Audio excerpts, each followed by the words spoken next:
All praises, honor, and glory unto Yahweh, Ba'asham Yahawashai, Bahasham Rachakwadash. Double honors to the elders and the apostles of the great millstone, and salutations to all you sincere Kian. And it's your brother Abawan back again with another video. And today we are going to go into once again the valley of Hinnom, aka the valley of slaughter. Okay, and the interest in this valley right here, which is an actual place in Israel, okay, in Jerusalem, in the ancient wars, is because of the road, the movie The Road, okay, and I did a video about this going into that billboard once again. And there was a billboard in the movie The Road, one of the first scenes you saw when they were near that tunnel, right, before those raiders came, that's those dudes that were in that truck, okay, and there was a billboard that said Ezekiel, was it I forget the exact chapter, but it was Ezekiel 30, or was it 3? I've forgotten the exact chapter, but so it's like another Ezekiel, Jeremiah, and basically, okay, yeah, it is Jeremiah 7:32. Yeah, Jeremiah chapter 7, verse 32, and what it read was the valley of slaughter, okay, which of course is, like I said, when I was talking about, I was actually going into this in camp.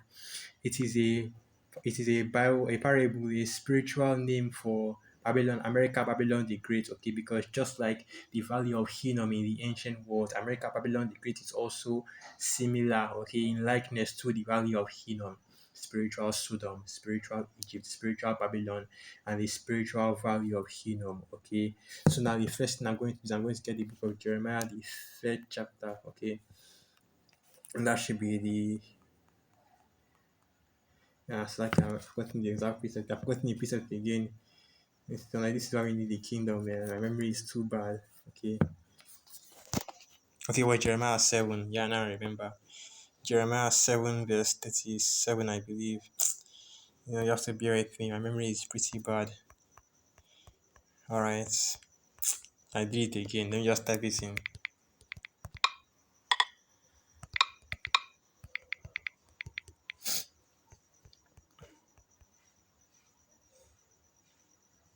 It was Jeremiah 7. I made a mistake. I messed it up. And anyway, I shall Jeremiah chapter 7, and I'll start from verse 32. Jeremiah 7, verse 32. Therefore, behold, the days come, saith Yahweh, that it shall no more be called Tophet, nor the valley of the son of Hinnom, but the valley of slaughter. For they shall bury in Tophet till there be no place. And what we'll do is we'll get these words in the bullet that Tophet, Hinnom, and slaughter. Alright, so we'll start first with Tophet. And this is the word Tophet in the Hebrew. The word is tapat. Tapat, okay? And the word is Tophet or Tophet. In other words, a place of fire, a place in the southeast end of the valley of the son of Hinnom, south of Jerusalem, same as, okay? And now we'll get the word Hinnom, okay? Because like I said, this is actually a place in the old, in the ancient world, and it still exists to this day, okay, showing that the scriptures is a historical book and is 100% accurate in history. And what you're about to see is a fulfillment of this Jeremiah 7 verse 32, okay, both in the ancient world and in the coming times that we're coming into. And the word Hinnom is lamentation, okay, a valley, deep and narrow ravine with steep rocky sides, located southwest of Jerusalem, separating Mount Zion to the north from the hill of evil counsel and the sloping rocky plateau of the plain of Rephaim to the south. Okay, and this is a geographical description of the valley of Hinnom. So now what I'm going to do is the last word. I'm going to get the word slaughter, okay, which is of course the main point of this entire video, this entire lesson. Because now I think about this word and slaughter, and it's showing you that great death is representing great death, or a huge representing great death, a lot of judgments going out. And the word is haraga, haraga. Let me get this word harag. The word is harag, okay. The root word goes back to harag, a killing, slaughter, okay.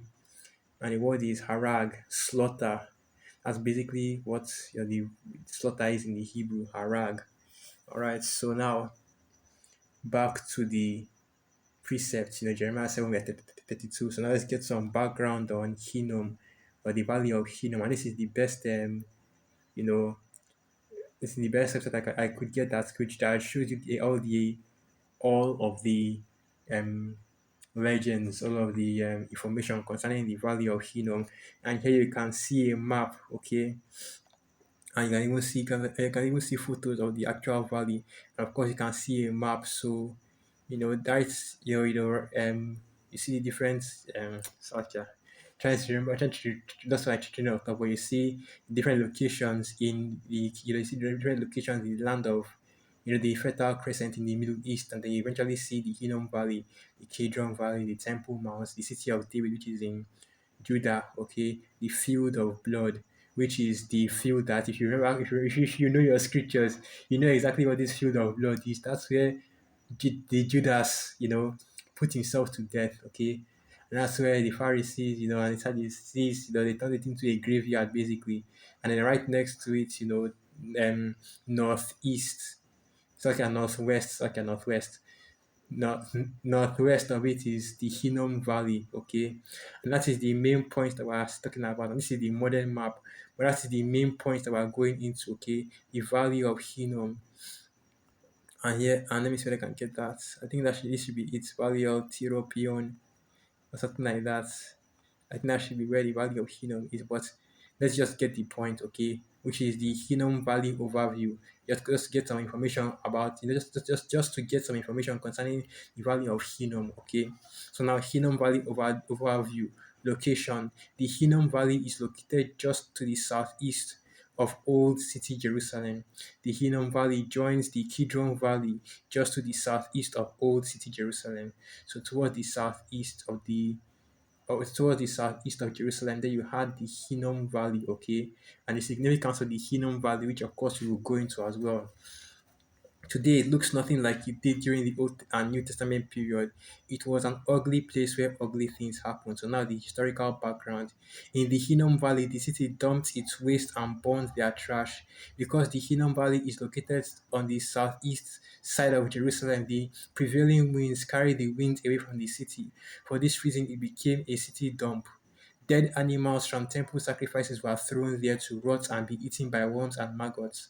Trash was burned there. The city sewage was emptied there. It was smelly, ugly, burning, crawling with worms, full of rot and full of disease. So basically, the Valley of Hinnom was used as a refuge by the city by the city of Jerusalem. Okay, but continuing on. During the Old Testament period, many of the Israelites sacrificed their children to the false gods of Molech and Baal in the Hinnom Valley. And here you have Leviticus 20, verse 2. You shall also say to the sons of Israel, any man from the sons of Israel or from the aliens sojourning in Israel who gives any of his offspring to Molech shall surely be put to death. The people of the land shall stone him with stones. Okay. And of course, even the scriptures goes into this, the same Jeremiah. And I'll start from the top. Jeremiah 7 verse 31. And they which have built high places of Tophet, which is in the valley of the son of Hinnom, to burn their sons and their daughters in fire, which I commanded them not, neither came it into my heart. Okay. And if you also go to the book of Leviticus, the 18th chapter, it tells you the exact same thing. Basically, the Most High did not command our people, and it's even in the law. And you read that law, okay, Leviticus 20, verse 12, I believe, where it's basically where it tells you, okay, plainly that you should not pass your child through the fire for Molech, you shall be put to death. Leviticus 20, verse 2, so like at verse 2. Again, thou shalt say to the children of Israel, whosoever he be of the children of Israel or of the strangers that sojourn in Israel, that giveth any of his seed unto Molech, he shall surely be put to death. The people of the land shall stone him with stones. Okay, so basically, the punishment for this idol worship is plain, out cold death. Okay, capital punishment. All right, a lynching basically. I can clearly see that, even with what happens to our people, even as Esau Edom has used it in wickedness, lynchings are actually a righteous act. Okay. But anyway, continuing on, don't say too much again before Jake out here starts going crazy, right? But you see it in the scriptures clearly. Okay, being stoned to death, being burnt alive, those are telltale signs. Those are being stoned to death, burned alive, being hanged on a tree. Those are lynchings, okay? And you can clearly see in the scriptures that lynchings are judgments, punishment that the Most High uses to remove evil from among our people. So it is a righteous act, okay? But some Jakes are not ready to hear that. They get messed up on the rape doctrine. They get messed up on when a woman is truly becomes a woman, at what age the woman becomes a woman. They will definitely get messed up on something like this. Okay. But anyway, continuing on. What did worship to Molech entail? It is believed that the idols of Moloch were giant metal statues of a man with a bull's head. Each image had a hole in the abdomen and outstretched forearms that made kind of a ramp to the hole. A fire was lit in or around the statue, and babies were placed in the statue's arm or in the hole. When a couple sacrificed the firstborn, they believed that Molech would ensure financial prosperity for the family and future children. It was custom to beat drums and play loudly. Some believe this was done to drown out the baby's screams from reaching the ears of their parents.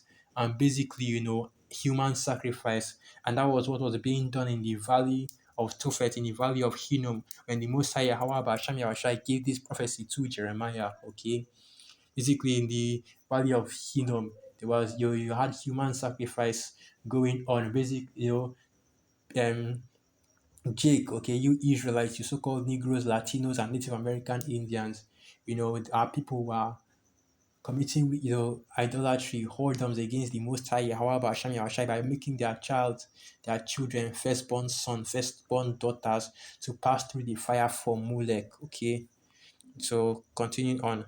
And it wasn't just Molech, it was also Baal. What did worship to Baal entail? Baal worship was rooted in sensuality and involved ritualistic prostitution in the temples. At times, appeasing Baal required human sacrifice, usually the firstborn of the one making the sacrifice. With its pagan history and burning sewage sewer stench, Jerusalem's Hinnom Valley serves as a vivid metaphor for both the Christian and Jewish concept of hell. And this is also where you get the concept of hell from, because in the Greek, the valley of Hinnom is known as Gehenna or Gehen Hinnom. Okay, and that is in the Wikipedia. So what I'll do is I'll open another article and type in the valley of Hinnom. Okay, and this is where the inspiration for hell actually comes from, a place of rotting flesh and burning, right? Let's get that. And this is in the Wikipedia, and you can clearly see first option, okay? Rather, first link. The valley of Hinnom, Hebrew, Romanized Gehen Hinnom. The valley of the son of Hinnom is a historic valley surrounding ancient Jerusalem from the west to the south and southwest. The valley is also known by the name Gehinnom, the valley of Hinnom, an alternative biblical Hebrew form which survived into Aramaic and has received various fundamental theological connotations, and by Greek and Syriac transliteration Gehenna. Okay, so basically they saw the valley of Hinnom as, they basically saw this valley of Hinnom as similar as, the modern, the interpretation of hell. Okay, and of course we know that this is a false interpretation, because hell is not a place but rather a condition. Okay, that's why, you know uh, the doctrine of that the Christian church teaches about the place of hell where you burn for all eternity is false. Okay, and this is where it comes from. It literally comes from the word the grave. Okay, because the word grave, the word hell goes back to the word Sheol, okay, Shawar, which means the land of the dead. It goes back to Gehenna, also the land of the dead, basically the spirit world, okay, or rather just not even the spirit world, but rather the grave, okay. And now let me continue reading on. But let me also get this. But let me before I continue, let me get this in the book of Jeremiah, okay, which is going to link, why why why the ancient people in the ancient world saw the valley of Hinnom, okay, as a as something similar to, as hell, basically, or the grave, okay, because of how much death happened, okay, how many bodies were buried in the valley of Hinnom. So this is the book of Jeremiah 7, verse 32, and it reads, it's like Jeremiah 7, verse 33. And the carcass of these people shall be meat for the fowls of the heaven, and for the beasts of the earth, and none shall fray them away. Then I will cause to cease from the city of Judah, and from the streets of Jerusalem, the voice of mirth, and the voice of gladness, the voice of the bridegroom, and the voice of the bride, and for the land shall be desolate. Okay, we're now continuing on with its pagan, and I'm continuing on from the historical article, because what actually happened is that, whenever our people were conquered, subjugated and taken over, whether it was the Babylonian captivity, okay, or it was with the Greco-Romans, with Seleucus and the Seleucid Empire, or whether it was 70 AD, okay, the Valley of Hinnom was the place where all the bodies that were murdered, all the bodies of slaughter were buried in, okay, all the bodies were dumped in basically, okay, because it was a valley, a lowland between two mountains or two high places, and they were all buried there, stacked there, up, stacked there, body to body, until there was no place to bury them in. Okay, so that valley was always filled with rotting flesh. Now, continuing on. With its pagan history and burning sewer stench, Jerusalem's Hinnom Valley serves as a vivid metaphor for both the Christian and Jewish concept of hell. By Yahushai's time in the New Testament, the Greek translation of Hinnom Valley, Gehenna, became a synonym for hell. For this reason, the English New Testament versions of the Bible translate Gehenna as hell. And this is also, of course, continuing on with the Valley of Hinnom. What I actually wanted to do is that I wanted to go and get the commentary, okay, of Jeremiah 7 verse 32. Let me see whether that's still here. Or that should be here, right here. The commentary of Jeremiah 7 verse 32 in the Bible Hub, okay, where it goes into this more. And yeah, Matthew Henry, this is a good one. Hold on, this is. I'm also looking for one of the commentary concerning Jeremiah 7 verse 32. Okay, let's see a good commentary.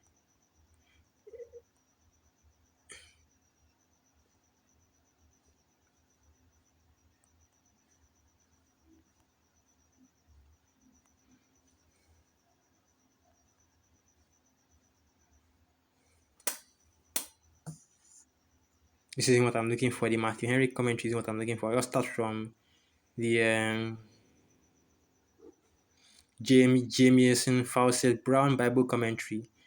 Valley of Slaughter, so named because of the great slaughter of the Jews about to take place at Jerusalem, a just retribution of their sin in slaying their children to Moloch in Tophet.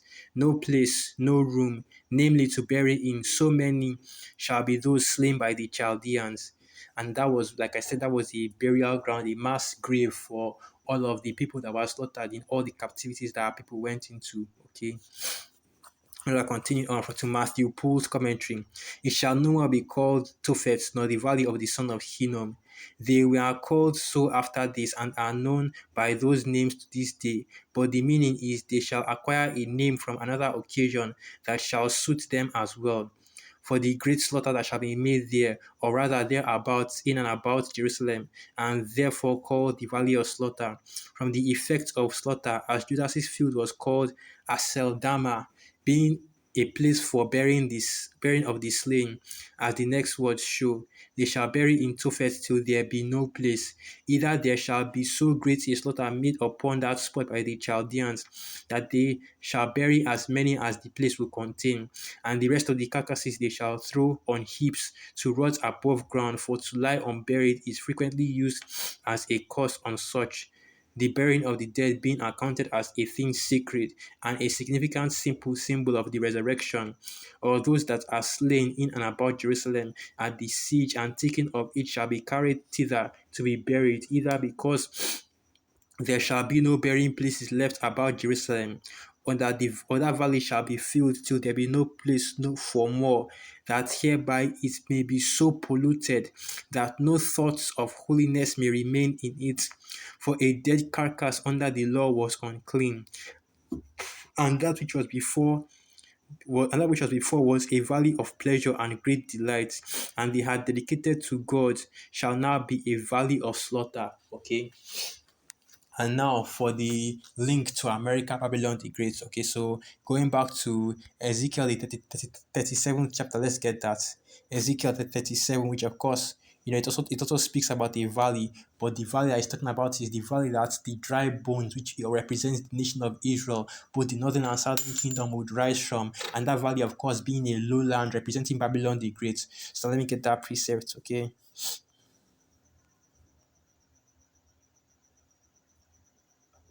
So this is the book of Ezekiel 37 verse 1.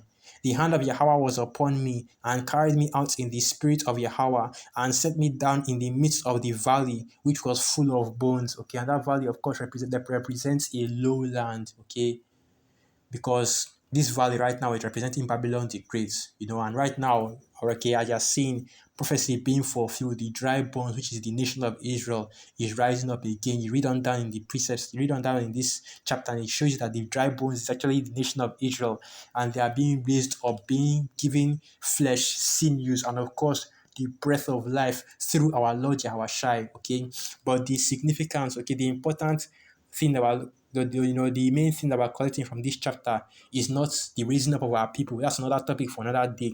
But rather, the valley representing America, Babylon the Great. Okay, because America is a valley of slaughter because the Most High is preparing, you know, and this is something I actually went into this in camp, so I feel like I'm doing a little bit of deja vu right now. But let's just bring this out. Isaiah 34, verse 6. The sword of Yahweh is filled with blood. It is made fat with fatness, and with the blood of lambs and goats, with the fat of the kidneys of rams. For the Yahweh hath a sacrifice in Bozrah, and a great slaughter in the land of Idumea. Okay, and of course the Bozrah and and of course the land of Idumea represents wherever Esau Edom is, just like Jerusalem. Idumea is a people before it's a place, okay? And Idumea is the kingdom of Esau Edom that they have set up all over the earth. And of course, the main focus being Babylon the Great, because you know how Babylon the Great will be destroyed, okay, bitterly, with great violence. Let me get that precept.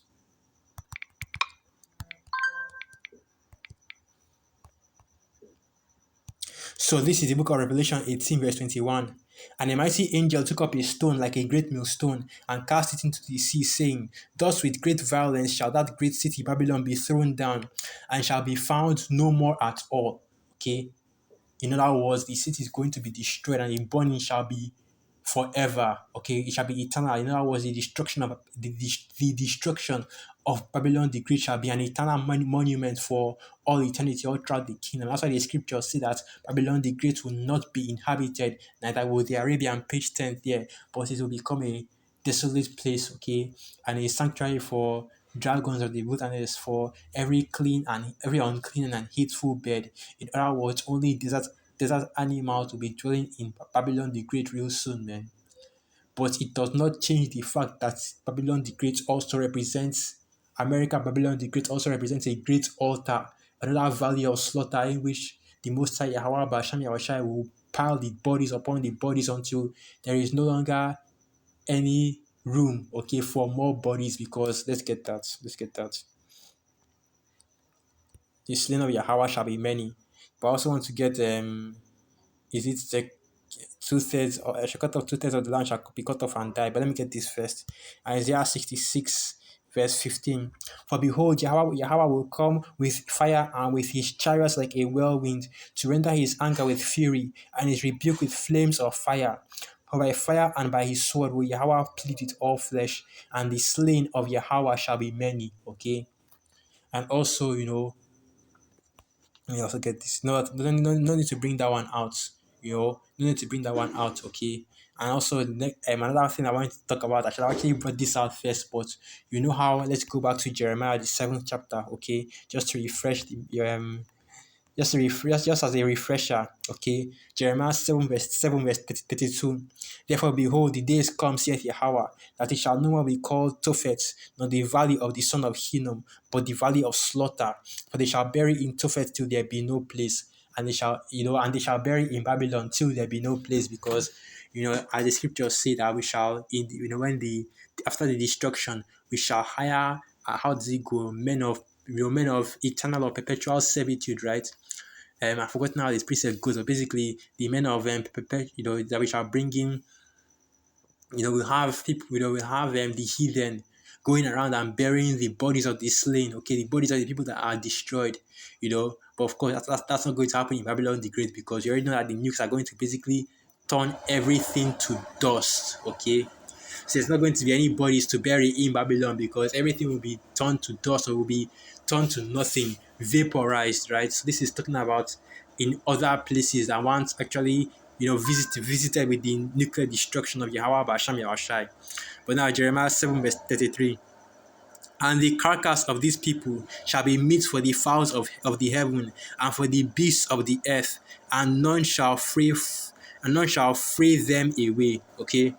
And remember what I wanted to get is, of course, what the value of Hinnom and Tophet was for, which is basically the dumping of the waste. Okay. The dumping of the waste. It was a low place, and it was used to dump all kinds of waste products. Okay, the bodies of rotten animals from the sacrifice, and all the waste from the city, which is basically what Babylon the Great is. Okay, it is a dumping ground. It is a low place. It is a filthy, terrible, disgusting place. Okay, because of all the wickedness, all the doctrine, the philosophies that's coming out of Babylon the Great.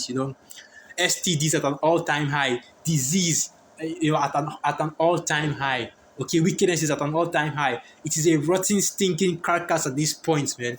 And you should clearly see that this Babylon the Great. It truly is. See, the comparisons, man. Just when you are reading through this, the first thing that always pops into my mind is Babylon the Great. Just how low and horrible Babylon is. It's basically hell on earth right now, especially for the elect of the nation of Israel, because of the evils that are going on constantly, that are being pushed and promoted in this kingdom, okay, through Babylon the Great every single day, okay. So we are waiting for the valley of Hinnom, the lowland that is Babylon the Great, to become the valley of slaughter, for the Most High to bring forth his judgment and to slay utterly, okay, to basically to destroy this kingdom, okay. So with that, now end the video right here. I just wanted to go into this a little bit. All praises, honor, and glory unto Yahweh, Ba'asham Yahweh Ba'asham Rachakwadash, Wa Abad Babal, and through the Spirit. I hope you, Akim, and you are quite edified. Shalom.